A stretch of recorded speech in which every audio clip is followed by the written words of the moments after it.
Hello everyone, कैसे हो आप? आई होप सब कुछ बढ़िया चल रहा होगा। हम आपके लेके आ गए फ्लेम एम्पर का एपिसोड नंबर 195। इस वाले रॉयल फैमिली के अंडरग्राउंड पैलेस वाला आर्क चल रहा है, में से एक सब आर्क बोल सकते हैं। चलो फटाफट से जान लेते हैं पिछले एपिसोड में क्या हुआ था। पिछले पार्ट का पहला हिस्सा म्यूइंग की सोड के ऊपर फोकस करता है। जैसे बनाने वाले मास्टर ल्यू थे, प्रोसेस काफी कॉम्प्लेक्स होती है और एंड में जाके वो लाल रंग की इमोर्टल सोड यिन यांग मिस्टीरियस आयरन मदर और मास्टर ल्यू की टेक्निक से एकदम चमचमाती हुई सिल्वर वाइट हो जाती है। इसके अंदर जन्म होता है स्पिरिट का और म्यूइंग इसका नाम रखती है फ्रॉस्ट स्नो, मतलब फ्रॉस्ट स्नो। अब तक ज़ूलाओ का ग्रुप पहुंच चुका होता है 4th फ्लोर पे। ये जगह बाकी जगहों से बिल्कुल अलग होती है। यह नदी, घास, झरना सब कुछ देखा जा सकता था। हमें पिछले एपिसोड में मालूम पड़ा था कि वो झरना था, उसके दूसरी तरफ एक और दुनिया होती है। इस कुछ 100 मीटर के दायरे में एक औरत को ध्यान से रखा जा रहा था। ये और कोई नहीं बल्कि अर्थ पैलेस मास्टर लिंग मैंगशेंग की वाइफ और किंग्स वाली की मैन जुआन म्यूचिंग होती है। इनका ध्यान रख रहे होते हैं दो लौंडे, एक का नाम था जुआनिन और दूसरे का जुआनयान। आई गेस पिछले एपिसोड में थोड़ा कंफ्यूजन था, तो अभी ये समझ लो कि इनमें जुआनिन है पावरफुल, जो कि 9 स्टार दोदी के स्टैंड को रखता है, और जुआनयान है 8 स्टार दोदी वाला। जुआनयान प्रिंसेस जुआन म्यूचिंग को बताता है कि आपसे आपके भाई किंग्स वालिंग मिलना चाहते हैं। इस पर जुआन म्यूचिंग एग्री कर देती है, लेकिन वो जुआनयान को खुद को छिपाने की परमिशन नहीं देती। और जब वो ओपनली जर्नी से बाहर निकलते हैं, ज़ूलाओ, पवेलियन मास्टर फेंटियन और लिन मैंगशेंग ये सब इन्हें नोटिस कर लेते हैं। चलो हम स्टोरी को यहीं से कंटिन्यू करते हैं। जब अर्थ पैलेस मास्टर लिन मैंगशेंग ने उस जाने पहचाने औरे को फिर से फील किया था, वो तुरंत ही भावुक हो गए थे। ये देख के फेंशन पवेलियन के एल्डर पूछता है, पवेलियन मास्टर क्या लिन मैंगशेंग सही होंगे? पवेलियन मास्टर फेंटियन, जिनकी नजरें लिन मैंगशेंग के ऊपर टिकी होती है, हल्के से नोट करते हैं। ज़ूलाओ बताते हैं, हम सब में लिन मैंगशेंग का टैलेंट किसी से पीछे नहीं है। अगर उसके दिल में वो गांठें अभी तक नहीं लगी रहती, तो वो कब का हाफ दो म्यूटल में एंटर कर चुका होता। जिस तरीके से एल्डर ज़ू जैसा एक्सपर्ट भी लिंग मैंगशेंग की ऐसी तारीफें कर रहा है, ये बताता है कि अर्थ पैलेस के पैलेस मास्टर अपने समय पे कैसे रहे होंगे। जब लिंग मैंगशेंग पीक दूधी क्लास में पहुंचे थे, तब कहा जाता था कि उन्हें दूशान ब्रेक थ्रू करने में पूरी पवेलियन में सबसे कम समय लगेगा। अफसोस की बात है कि तभी उनके साथ ट्रेजेडी हुई। सीन जाता नीचे की तरफ, जहाँ अर्थ पैलेस मास्टर लिंग मैंगशेंग पहुंच चुके होते हैं। वो अपनी वॉइस रिकॉर्ड के बोलते हैं, झरना इतना अलग क्यों है? उनकी हथेली झरने की तरफ आगे बढ़ती है। जिस पर उनकी हथेली का कांटेक्ट हुआ था झरने से, एक इंटेंस एनर्जी उन्हें पीछे फेंक देती है। ऐसा होने पे उनका शक और बढ़ जाता है। वो कहते हैं, क्या जगह है? क्या इसके पीछे एक और रास्ता मौजूद है? इस झरने की जस्ट पीछे होता है जुआनियन। वो खराब एक्सप्रेशन के साथ बोलते हैं, हम लेट हो गए। अगर चीज ऐसे ही चलती रहती है, तो ये बेस्टर झरने के पीछे के सीक्रेट को जान जाएगा। भले ही सातों लोग काफी ज्यादा पावरफुल हो, हमें राजकुमारी को सुरक्षित रखने के लिए एक्शन लेना ही होगा। अब तक अर्थ पैलेस मास्टर काफी ज्यादा एक्साइटेड हो चुके थे। उनका फिगर हवा में पीछे जाता है। वो साफ तौर पे एक मोमेंटम को बना के इस झरने के उस पार जाने की सोच रहे थे, लेकिन तभी झरने के बीच में से एक घूमता हुआ पानी का स्फीयर बाहर आया था। ये टारगेट करता लिंग मैंगशेंग को, लेकिन इसे देख के लिंग मैंगशेंग बस कोड्स नोट करते हैं। ये वाटर पिलर एक इशारे से रुक जाता है। इस हमले के साथ उनके डाउट और भी कंफर्म हो जाते हैं। वो कहते हैं, कौन है यहाँ पे? अपने आप को शो क्यों नहीं करते? झरने के पीछे से हमला करने वाला और कोई नहीं बल्कि जुआनिन था, और अभी उसके माथे पसीना आ चुका होता है। जब उनके सवाल का कोई उत्तर नहीं देता, लिंग मैंगशेंग कहते हैं, मैं अंदर खुद जाता हूँ। वो जस्ट आगे शूट होने वाले होते हैं। जुआनिन फाइनली चेतावनी देता है। वो कहता है, यहाँ पे आना फॉरबिडन है, अंदर आने वालों को जिंदा नहीं छोड़ा जाएगा। अब बेसिकली जुआनिन जो भी कर रहा था, वो लिंग मैंगशेंग की डिटर्मिनेशन को और बढ़ा रहा होता है। वो कहते हैं, मौत की सजा दी जाएगी। चलो मैं उसके बारे में भी देखना चाहता हूँ, क्योंकि तुम इस जगह को प्रोटेक्ट करना ही चाहते हो, तो मैं उस पर आके रहूंगा। बिना वार्निंग के उनका हाथ उठाता। उनकी बॉडी से रिलीज होती लाइफ और डेथ की पावर, जो हाथ में ट्रांसफर होके सीधी झरने की तरफ चली गई थी। लिंग मैंगशेंग का अटैक क्रैश की आवाज के साथ सीधा उस झरने के अंदर चला गया होता है। जब ऊपर से ज़ूलाओ, पवेलियन मास्टर फेंटियन और बाकी के लोग ऐसे डिस्टर्बेंस सेंस करते हैं, इन सभी के एक्सप्रेशन चेंज हो गए थे। वो समझ जाते हैं कि परेशानी की शुरुआत हो चुकी है। वहीं पे जुआनिन ने भली पिछले अटैक को डॉज कर दिया हो, लेकिन उस पावर को सेंस करके उसका एक्सप्रेशन डार्क हो गया था। वो कहता है, लाइफ और डेथ की पावर एक पीक दो दी पावर हाउस है। वो जानता था कि ये उसके लिए वार्निंग थी। अगर दूसरी पार्टी सच में हमला करना चाहती, तो शायद उसे डॉज करने का मौका नहीं मिलता। जुआनिन कुछ हैंडसीज का चेंज करके अपने सामने एनर्जी के मिरर को बनाता है, जिसमें लिंग मैंगशेंग दिखाई दे रहे थे। जुआनिन कहते तो ये लिंग मैंगशेंग है, तो उसकी स्ट्रेंथ से टेरिफाइंग लेवल तक पहुंच चुकी है। लेकिन किंग जुआलिंग के लिए ये न चाहते हुए उसे फाइट करनी होगी। वो भी अपनी लाइफ और डेथ की पावर को समन करता है। जब लिंग मैंगशेंग अंदर से वॉलेंट एनर्जी फ्लक्चुएशंस को सेंस करते हैं, बिना हेजिटेशन के वो एक टेक्निक को परफॉर्म करने लगे थे। लाइफ और डेथ की एनर्जी कंडेंस होकर बनती है एक बड़े से ड्रैगन में, और ये ड्रैगन तेजी से दहाड़ मारता है। थोड़ा फोड़ी शुरू हो ही रही थी, तभी जुआनिन की बात न मानते हुए प्रिंसेस जुआन म्यूचिंग बाहर आती है। जुआनिन को टेक्निक को परफॉर्म करते हुए देख वो कहती है, रुको। प्रिंसेस जुआन म्यूचिंग को देख के जॉनी का एक्सप्रेशन चेंज हो गए थे। जिस चीज का उसे डर था वही हुआ। जब भी प्यारी सी आवाज जाती लिंग मैंशिंग के कानों में, उनका हाथ जो कि आगे का इशारा करने वाला था वो हवा में वहीं जम जाता है। लिंग मैंशिंग की हार्ट बीट एकदम आसमान को छूती है। वो कहते हैं चिंगर, चिंगर क्या है सच में तुम हो? ये कहीं कोई छलावा तो नहीं है? इस आवाज को सुन के प्रिंसेस जॉन म्यूचिंग भी अपने कदमों को आगे बढ़ाती है और ये देखिए जॉनी एकदम पैनिक हो जाता है। इस वजह से अटैक हो गया था आउट ऑफ कंट्रोल। ये देखिए प्रिंसेस जॉन म्यूचिंग चिल्ला के बोलती नहीं, तो इस क्रैच की आवाज के साथ वो अटैक शूट हो गया था लिंग मैंशिंग की तरफ, क्योंकि लिंग मैंशिंग होश आवाज में नहीं होते हैं। बैम की आवाज के साथ एनर्जी उन्हें पीछे फेंक देती है। सुनाई देती है ग्रक की आवाज, उनके मुंह से खून की पिचकारी बाहर आई थी। जब झरने के अंदर से प्रिंसेस जॉन म्यूचिंग इस आवाज को सुनती है, वो फाइनली खुद को कंट्रोल नहीं कर पाती। वो सीधे झरने को क्रॉस करके अपनी नजरों को टिकाती है लिंग मैंशिंग के ऊपर। जब वो लिंग मैंशिंग के मुंह से खून को देखती है, खुद के शरीर के कमजोर होने के बाद भी वो अपीयर होती है लिंग मैंशिंग के बगल में। जॉन म्यूचिंग बोलती है तुम ऐसा क्यों कर रहे हो? उस हैवी अटैक का सामना करने के बाद भी लिंग मैंशिंग को होश नहीं आया था। वो कांपती हुई आवाज में कहते हैं चिंगर, मैं सच में सपना नहीं देख रहा हूँ। जब वो जॉन म्यूचिंग को अपने गले लगाते हैं और फील होती है उन्हें वो गर्माहट, तब उन्हें समझ में आता है कि कोई इल्यूजन नहीं है। लिंग मैंशिंग कहते हैं चिंगर तुम कहाँ पे थी अब तक? मैंने तुम्हें हर जगह पे ढूंढा। प्रिंसेस जॉन म्यूचिंग इसका जवाब नहीं दे पाती। उनके चेहरे पे हेजिटेशन होती है। तभी कुछ सोशिंग आवाजों के साथ पवेलियन मास्टर फेंटियन और बाकी के लोग पीछे अपीयर हुए थे। जब पवेलियन मास्टर फेंटियन जॉन म्यूचिंग और लिन मैंफेंग को साथ में देखते हैं, उनके चेहरे पे रिलीफ दिखाई देती है, बट काफी एलियन की बॉय भी सिकुड़ गई थी। फेंटियन कहते हैं जॉन म्यूचिंग का ऑरा ये इतना अजीब क्यों लग रहा है? बगल में खड़े जुलाओ भी नोट करते हैं। वो कहते हैं ऑरा ये फॉरेन इविल रेस का है। लिंग मैंशिंग तो खुशी की वजह से वैसे भी होश में नहीं थे। उन्हें जुलाओ की बात बिल्कुल पसंद नहीं आती। वो गुर्रा के बोलते हैं जूजिन अपने शब्दों का ध्यान रखो, तुम्हें कहीं भी बकवास नहीं करनी चाहिए। एल्डेजू के शब्द जॉन म्यूचिंग के कानों में भी पहुंचे होते हैं और वो जानती थी कि सच्चाई छिपाई नहीं जा सकती। वो एक दर्द भरी आवाज में कहती है मास्टर जूजिन सही कह रहे हैं, मेरी बॉडी पे एक कर्स मार्क मौजूद है। म्यूचिंग के मुंह से बाहर आए इन शब्दों को सुन के अर्थ पैलेस मास्टर का चेहरा एकदम शॉक से भर गया था। वो कुछ सेकंड्स के बाद बोलते हैं क्या, लेकिन ये कैसे पॉसिबल हो सकता है? वहीं भी जॉनिन ने जैसे ही मैंगशेंग और म्यूचिंग को मिलते हुए देखा, वो अपने सिर को पकड़ के बोलते हैं बस खत्म हो गया, सब कुछ खत्म हो गया। लिंग मैंगशेंग की स्ट्रेंथ पहुंच चुकी है पीक 2 पे और हम उसका सामना नहीं कर सकते हैं। लगता है इस बार हम अपनी ड्यूटीज में फेल हो गए हैं। जॉनिन के बगल में खड़ा होता है जॉनियंग। वो कहता है चाहे कुछ भी हो, लेकिन ब्रदर हम लिंग मैंगशेंग को प्रिंसेस म्यूचिंग को ले आने नहीं दे सकते। अगर वो उनके अंदर की सच्चाई को जान लेता है, परिणाम बहुत बुरे होंगे। जॉनिन नोट करके एक दया भरी आवाज में कहता है इसमें प्रिंसेस की कोई गलती नहीं है, जो भी उनके साथ हुआ वो बस एक एक्सीडेंट था। ये वे दोनों भाई बातचीत कर रहे होते हैं और लिंग मैंगशेंग उस सच्चाई को जान के एक अलग स्तर की डिप्रेशन में चले गए थे। तब पवेलियन मास्टर उनके पास आते हैं। वो कहते हैं मैंगशेंग। इस आवाज को सुन के पैलेस मास्टर लिंग मैंगशेंग पहले थोड़ा सा होश में आते हैं। वो कहते हैं पवेलियन मास्टर मैं भले फेंटियन को भी सच्चाई मालूम पड़ गई हो, तभी उनका चेहरा हमेशा जेंटल रहता है। वो कहते हैं म्यूचिंग मैंगशेंग इसने पिछले 20 सालों से बहुत सफर किया है। उसने भले अपने पिता होने की रिस्पॉन्सिबिलिटी और ईमानदारी से निभाई हो, लेकिन उसकी आंखों से तुम्हें खोने का दर्द कभी नहीं गया। जॉन म्यूचिंग फेंटियन से बोलती है सीनियर, मैं बस अपनी बेटियों के बारे में जानना चाहती हूँ, मुझे अपनी जिंदगी की कोई परवाह नहीं है। साफ तौर पे वो खुद को सैक्रिफाइस करने की बात कर रही थी, लेकिन जैसे ही शब्द उनके मुंह से बाहर आए होते हैं, अर्थ पवेलियन मास्टर मैंगशेंग अपनी वाइफ को तुरंत ही गले लगा लेते हैं। वो कहते हैं चिंगर, क्या तुम्हें मैं लिंग मैंगशेंग ऐसा इंसान लगता हूँ जो सच्चाई को जान के तुम्हें त्याग देगा?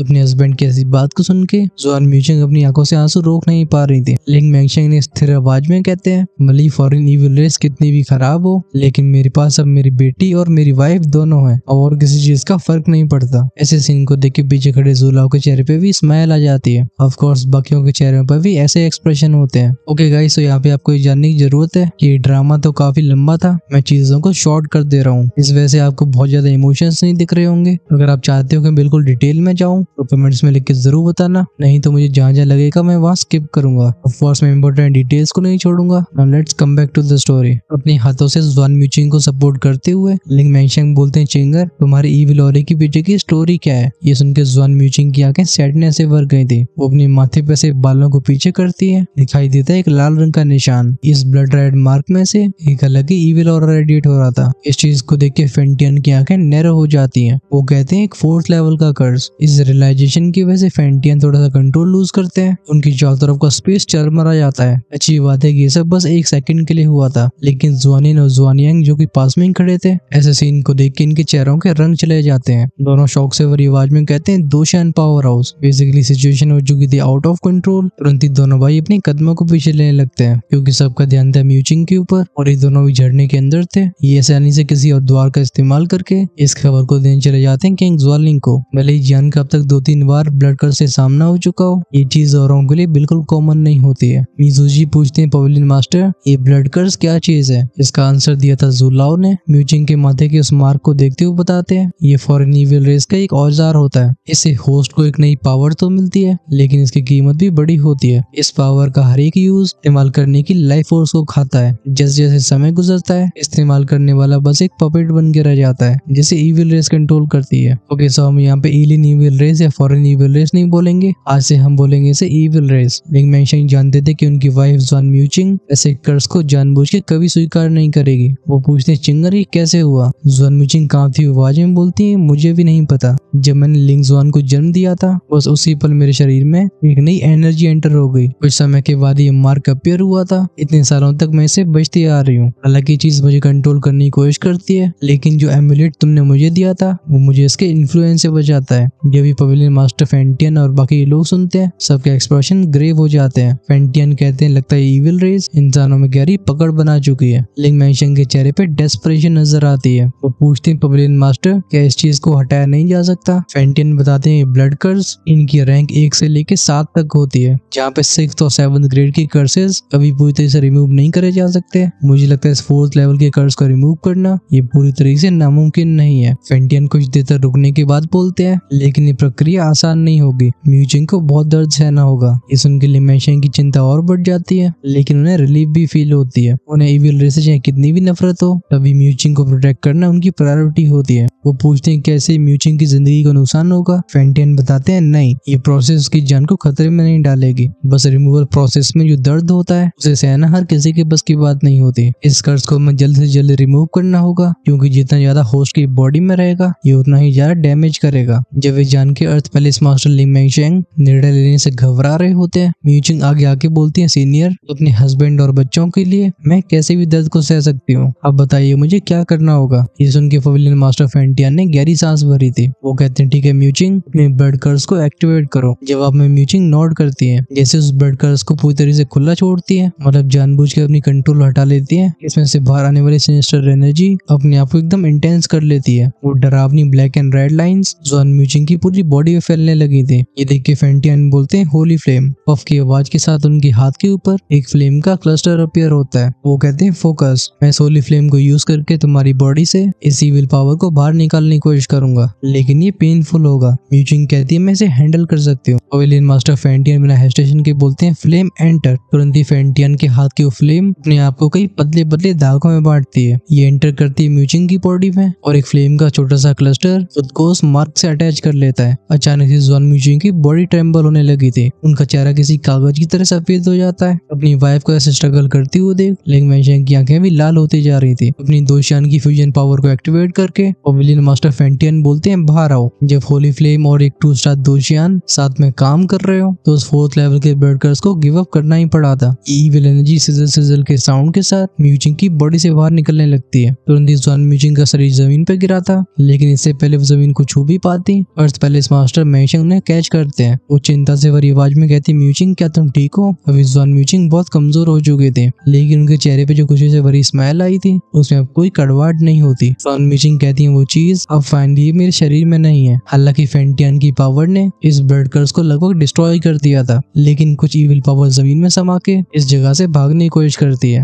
ऑफ कोर्स जुलाओ ऐसा बिल्कुल अलाउ नहीं होने देते। वो अपने हाथ में लाइफ और डेथ फ्यूजन एनर्जी को बुलाते हैं और इसे बैंग की आवाज के साथ वो जमीन के अंदर भेज देते हैं। नीचे से सुनाई देती है कुछ ची ची की आवाजें। उनमें जाके सब कुछ शांत हो गया था। जुलाओ कहते हैं, खत्म हो गया। इतने समय के बाद अपनी पत्नी को वापस पाके और लिंग मैंशिंग की खुशी का पार नहीं था। वो जुलाओ की तरह हाथ कप करके बोलते हैं, जूजिन, मैं तुम्हारा बहुत शुक्रगुजार हूँ और मेरे पुराने बर्ताव के लिए मुझे माफ भी कर दो। ये सुन के जुलाओ अपने सिर को हिला के बोलते हैं, हाँ, तुमने रोना धोना कब से शुरू कर दिया? इससे पहले दोनों के बीच में और भी बातें हो पाती। पवेलियन मास्टर फेंटियन एक अर्जेंट टोन में बोलते हैं, हम सबको जल्दी से 5th फ्लोर पे चलना चाहिए, हमारे पास अब समय नहीं बचा है। इसके साथ ही ग्रुप और भी गहराइयों में चला जाता है। उस 4th लेवल के ब्लड कर्स को समाप्त करने के लिए फेंटियन ने जो अपनी दोशियान लेवल की पावर का यूज किया था, वो बिल्कुल अननोटिस्ड नहीं गई है। इसकी मौजूदगी के बारे में ज्वाले रॉयल फैमिली को जल्द मालूम पड़ेगा और इससे एक और ऐसे तूफान का जन्म होगा जो काफी लोगों को अफेक्ट करने वाला है। सीन चेंज होता है, हम देखते हैं ज्वालिंग रॉयल पैलेस को। किंग ज्वालिंग के सामने 2 लड़के खड़े होते हैं। ये तो ज़ुआनियन और ज़ुआनियन, हम अभी किंग ज़्वालिंग की आंखों में एक अलग ही लेवल के गुस्से को देख सकते हैं। वो कहता है क्या कोई अंडरग्राउंड पैलेस में घुस गया है? आखिर किसकी ऐसी हिम्मत हुई?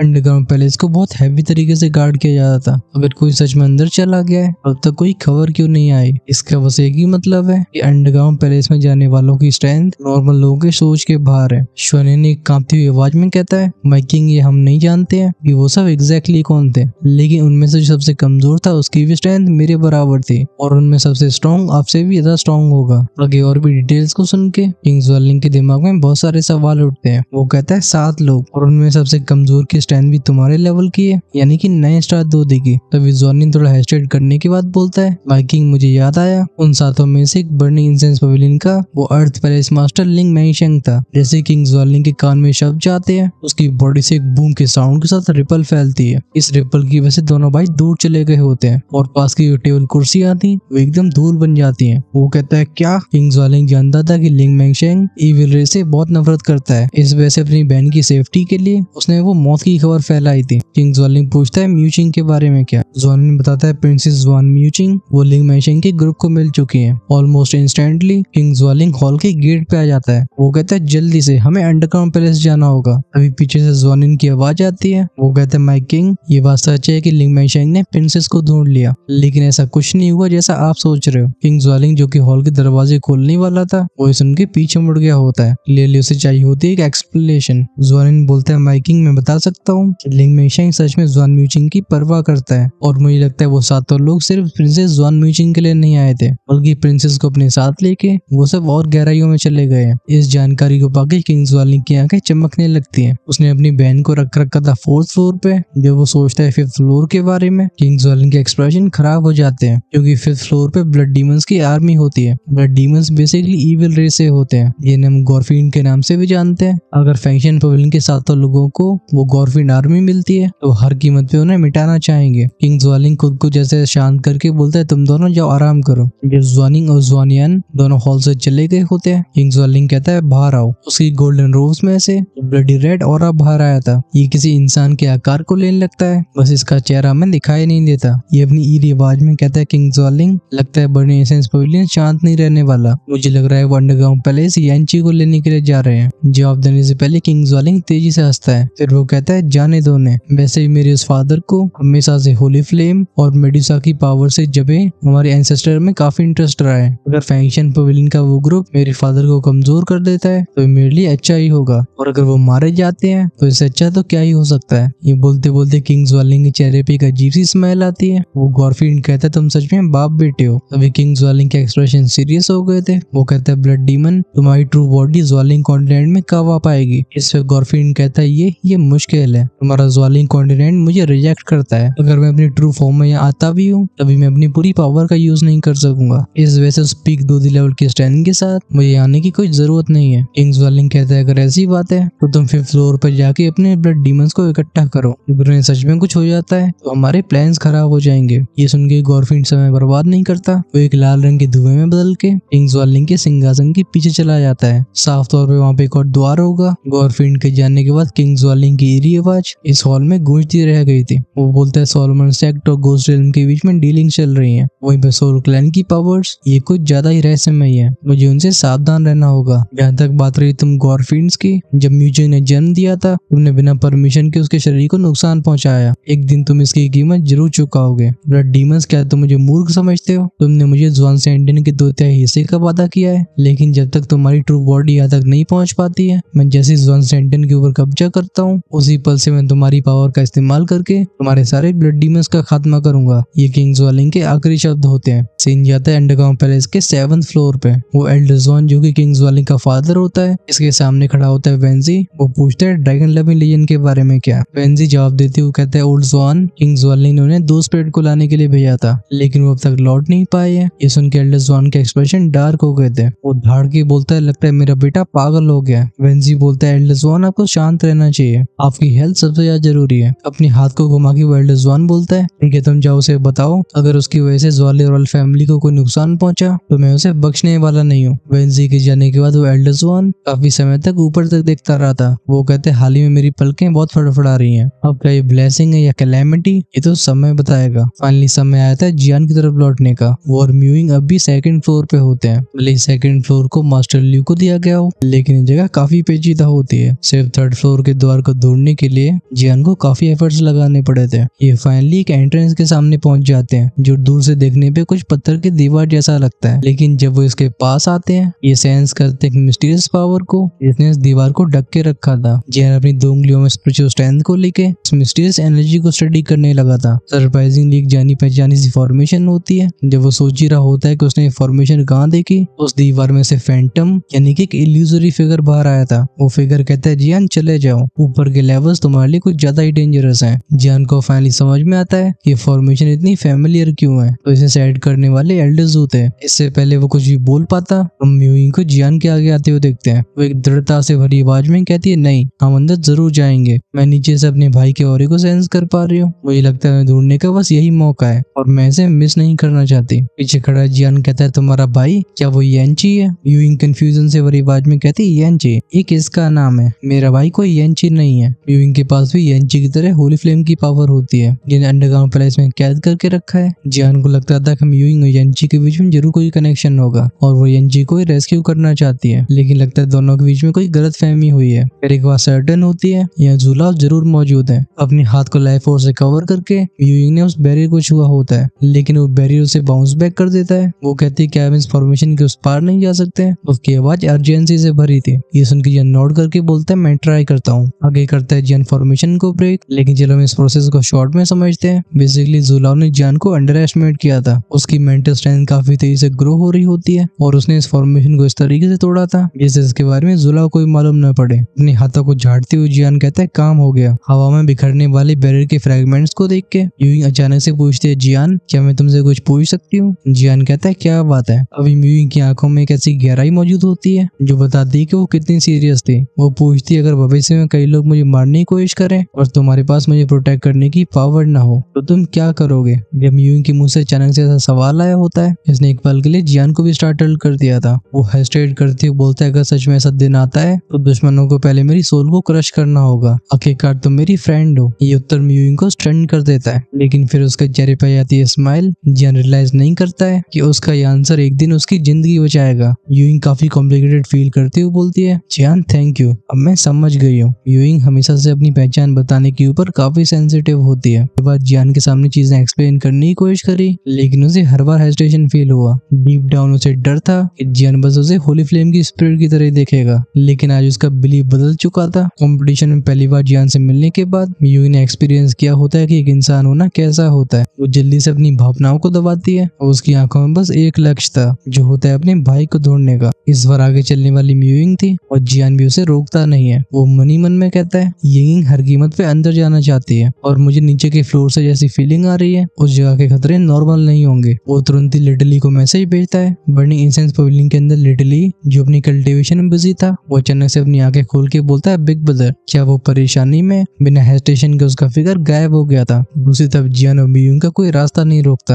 आखिरकार इस रास्ते को पहले जुलाव का ग्रुप साफ कर चुका था। सीन जाता है अंडरग्राउंड पैलेस के 5th फ्लोर पे। यहाँ की हवा डार्कनेस और इविल एनर्जी से भरी होती है। 5th फ्लोर पे जिस चीज पे सबसे पहले ध्यान जाता है वो होती है एक बड़ी सी गुफा। इस गुफा से उभर रहे होते हैं कई उबड़ खाबड़ से पत्थर, जिनमें कई अजीब से क्रीचर्स मौजूद थे। हम जगह जगह पे देख सकते हैं खून को। हमेशा के लिए अभी जगह शांत सी थी। वो सुनाई देती है वो डरावनी हवा के बहने की आवाजें, लेकिन तभी एक लाल रंग की रोशनी इस पूरे माहौल को बिगाड़ती है। एक आवाज कहती है, जाग जाओ। हमें मालूम पड़ता है कि लाल रंग की रोशनी और कोई नहीं बल्कि वही ब्लड डीमन एनवॉय था। गुफा के अंदर एक जीव पूछता है, माय लॉर्ड, आपको यहाँ पे क्यों आना पड़ा? वो गॉरफिन एनवॉय बोलता है, मैं अपने आप को यहाँ से जाने के लिए तैयार करना होगा। काफी अली ताकतवर इंसानी कल्टिवेटर्स आने वाले हैं। ये सुन के क्रीचर्स हेजिटेट करने लगे थे। आखिरकार गुफा के अंदर जो ब्लडी ऑरा मौजूद था वो इन सभी के लिए बहुत फायदेमंद होता है। आफ्टर ऑल किंग्स वार्लिंग ने इसे बनाने के लिए न जाने कितने इंसानों को सैक्रिफाइस किया है। वो इस चीज को चुपचाप छोड़ने पे कैसे राजी होते, लेकिन लगता है इन सभी से बहस करने का ब्लड डीमन एनवॉय के पास टाइम नहीं था। वो गायब होने से पहले बोलता है, समय बर्बाद मत करो,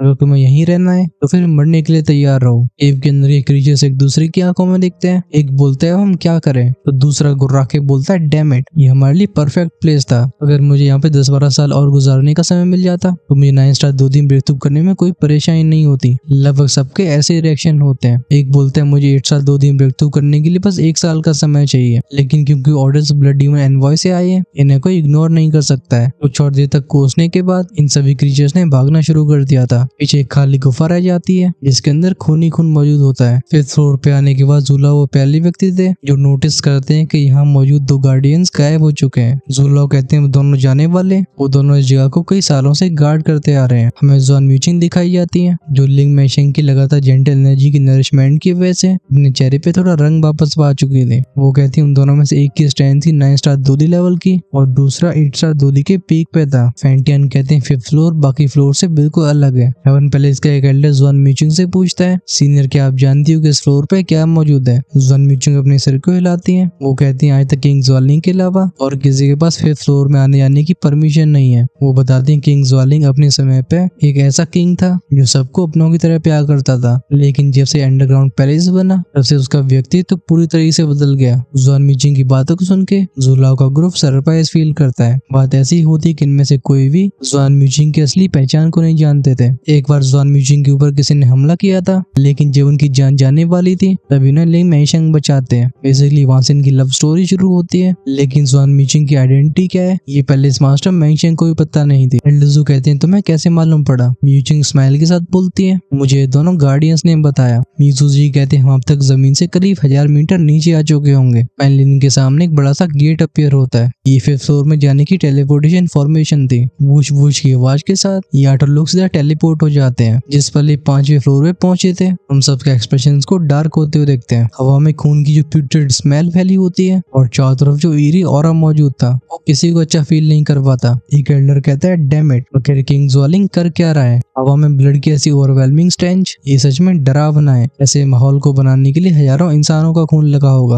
और ये ब्लड नॉर्मल लोगों का नहीं बल्कि पावरफुल कल्टिवेटर्स का है। ये सब जिस जगह पे खड़े होते हैं वहां से कई पतली पतली टनल चारों तरफ जाती थी। ये सब ढकी होती है लाल रंग से। ये क्लियरली कई सालों से खून के इकट्ठे होने का रिजल्ट है। जॉन म्यूचिंग को बिल्कुल करीब करके अर्थ पैलेस मास्टर बोलते हैं ध्यान से। जब जॉन म्यूचिंग ने चारों तरफ नजारे को देखा था उनका शरीर कांपने लगता है। वो कहते हैं ये कैसे हुआ? बर्दर ये आपने क्या किया? जॉन म्यूचिंग जानती थी कि जब से उन्हें उस ब्लड कर्स ने सताया तब से उनके भाई के अंदर ये बदलाव आने शुरू हुए। फेंटियन हवा में से एक छोटे से पार्टिकल को पकड़ के बोलते हैं इस 5th फ्लोर पे ब्लड डीमंस का ऑरा भी मौजूद है, लेकिन लगता है यहाँ से जा चुके हैं। अपनी ऐसी स्ट्रेंथ की वजह से फेंटियन को बस चारों तरफ एक नजर मारने की जरूरत थी। वो तुरंत समझ जाते हैं कि आप कोई जिंदगी नहीं बची। जूला बताते हैं हमारे ज्वालिंग कॉन्टिनेंट में सबसे ज्यादा आतंक उन ब्लड डीमंस यानी गॉरफिंड्स ने मचाया। फिर जब इस कॉन्टिनेंट के पावरफुल एक्सपर्ट्स ने उन ब्लड डीमंस से युद्ध किया तभी उनके कुछ ऐसे लीडर्स रह गए थे जिन्हें पूरी तरीके से फिनिश करना पॉसिबल नहीं था। इस वजह से उन्हें डेजर्ट माउंटेन रेंज में सील कर दिया गया। बाद में जब जियान ने होली फ्लेम को हासिल किया है उस ब्लड डीमन का खात्मा जियान के हाथ से हुआ है। मुझे लग रहा था कि अब इस कॉन्टिनेंट में ब्लड डीमंस मौजूद नहीं होंगे, लेकिन लगता है यहाँ पे उन्हें पनाह दी जा रही है। चिल्ला बोलते हमें पता था कि जोले रॉयल फैमिली, सोलोमन सेक्ट और सोल क्लैन मिले हुए हैं, लेकिन ये ब्लड डीमन से कब जुड़े? साफ तौर पे 5th फ्लोर उन इविल रेस के पावर हाउस उसके लिए बनाया गया है। अभी फेंटियन के चेहरे पे अभी शांति नहीं होती। वो साय करके बोलते हाँ लगता है येंची को रेस्क्यू करना आसान नहीं होने वाला। चिंता जुलाओ की आंखों में भी दिखाई देती है। वो जोले रॉयल फैमिली से डील करने की तो प्लानिंग करके आए थे, लेकिन अगर वो टेरिफाइंग इविल रेस भी इस गेम में एंटर कर लेती है तो ये बर्निंग एसेंस फॉइलिंग के लिए बहुत बड़ा खतरा है। फेंटियन कहते हैं चलो चला जाए, समय किसी का इंतजार नहीं करता। हमारा अगला टारगेट है 6th फ्लोर। उम्मीद करता हूँ कि हमें देर नहीं हुई होगी। अर्थ पैलेस मास्टर मैशिंग के साथ चल रही उनकी वाइफ म्यूचिंग मन ही मन में प्रार्थना कर रही थी कि उनके भाई किंग ज्वालिंग ने सच में खुद को इविल रेस से न मिला लिया हो, वरना किंग ज्वालिंग की किस्मत को कोई बदल नहीं पाएगा। अब भाई लोग भले हम लोग ओमनीपोटेंट लोग हो, मतलब हम सब कुछ देख सकते हैं, हमें सब पता है, तभी हम जॉन म्यूचिंग को बता नहीं सकते कि उनके दिल का डर बिल्कुल सही है। और ये भी सामने आ ही जाएगा। आपको ये एपिसोड कैसा लगा कमेंट्स में लिख के बताओ। अपने सजेशंस और क्वेश्चंस को बिल्कुल शेयर करना मत भूलना, हमें डेफिनेटली रीड करना चाहेंगे। अगले पार्ट में हम सबसे पहले फोकस कर रहे होंगे 6th फ्लोर के ऊपर। हालांकि इस एपिसोड में हमारे साथ थोड़ा प्रैंक हो गया, फाइट शुरू होने से पहले ही खत्म हो गई, लेकिन मुझे इसमें मजा काफी आया। मुझे लगता है ये सेम आपके लिए भी होगा जिनसे नेक्स्ट एपिसोड का वेट नहीं हो रहा है और वो आज ही एपिसोड को देखना चाहते हो, तो इस वीडियो पे शाम तक 5,000 लाइक्स हो जाने चाहिए। ऐसा होने पे मैं नेक्स्ट एपिसोड शाम को रिलीज कर दूंगा। और अगर आपको लाइक्स की भी परवाह नहीं करनी है तो बन सकते हो हमारे प्राइम मेंबर और आप उस कम्युनिटी का हिस्सा बनोगे जिन्हें हर शाम आने वाले एपिसोड्स पहले ही देखने को मिलते हैं। हमारे सारे मेंबर्स देख पाते हैं कल की वीडियो को शाम को ही। वहीं पे जो अपग्रेड करते हैं इमोर्टल एम्पर या उससे ऊपर, उन्हें हमेशा 2 एपिसोड आगे देखने का मौका देते हैं। ज्वाइन का बटन मिलेगा चैनल की होम पेज पे। इसी के साथ हम करते हैं वीडियो को यहीं पे close. Stay safe, tata, bye bye.